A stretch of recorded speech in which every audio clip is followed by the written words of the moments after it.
प्यारे दोस्तों, यह डिक्टेशन 400 शब्द की 80 शब्द प्रति मिनट की गति से बोली जाएगी। रेडी स्टार्ट करते ही डिक्टेशन शुरू हो जाएगी। Ready start. उपाध्यक्ष जी, आज हम सदन में देश की कानून और व्यवस्था की स्थिति पर विचार कर रहे हैं और यह चर्चा 2 दिनों से यहाँ चल रही है।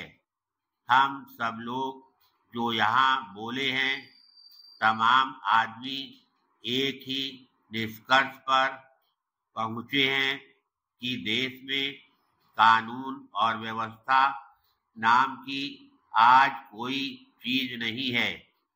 हमें गंभीरता से सोचना पड़ेगा कि आखिर यह स्थिति कैसे आई।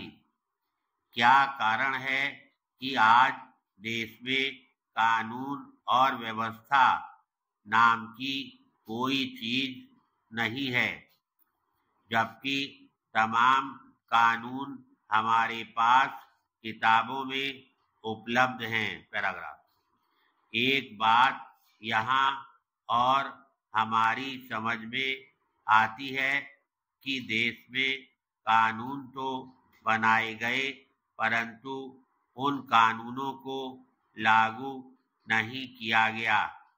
अगर कानूनों को सही ढंग से लागू किया गया होता तो आज देश उस स्थिति में ना पहुंचता जिसमें हमारा देश पहुंच गया है।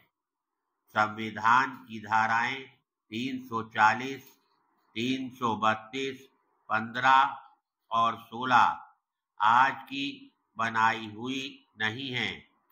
वे अनुच्छेद उस समय बने जब हमारा देश स्वतंत्र हुआ था। उन दिनों हमने इन धाराओं को हरिजन भाइयों के हित में लागू किया था, लेकिन आज जब फिर देश के 50% नौजवानों के लिए, गरीबों के लिए उसे लागू करने का मौका आया तो लोगों के मन में दो रंगी बातें पैदा हो गईं। लोगों ने कहा कि इसमें आर्थिक शब्द को लाना चाहिए। उन लोगों ने सोचा कि अगर इसमें आर्थिक शब्द नहीं लगाया जाएगा तो देश में 50% पिछड़े वर्ग के लोग रहते हैं। यदि उन्हें आरक्षण दे दिया जाएगा तो वे सत्ता में चले आएंगे और फिर हमारे से सत्ता निकल जाएगी। पैराग्राफ। मैं कहना चाहता हूँ कि अभी तक तो करीब 25% लोग ही शासन में रहे होंगे, जबकि देश की तमाम पूंजी उन्हीं के पास थी। फिर क्या कारण है कि यह देश भिखारी बन गया?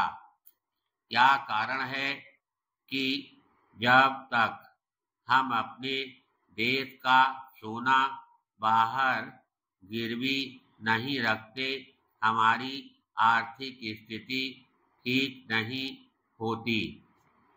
क्या कारण है कि तमाम फौज आपके पास मौजूद है, तमाम कानून की किताबें आपके पास हैं, फिर आप उन्हें लागू क्यों नहीं करा पाए?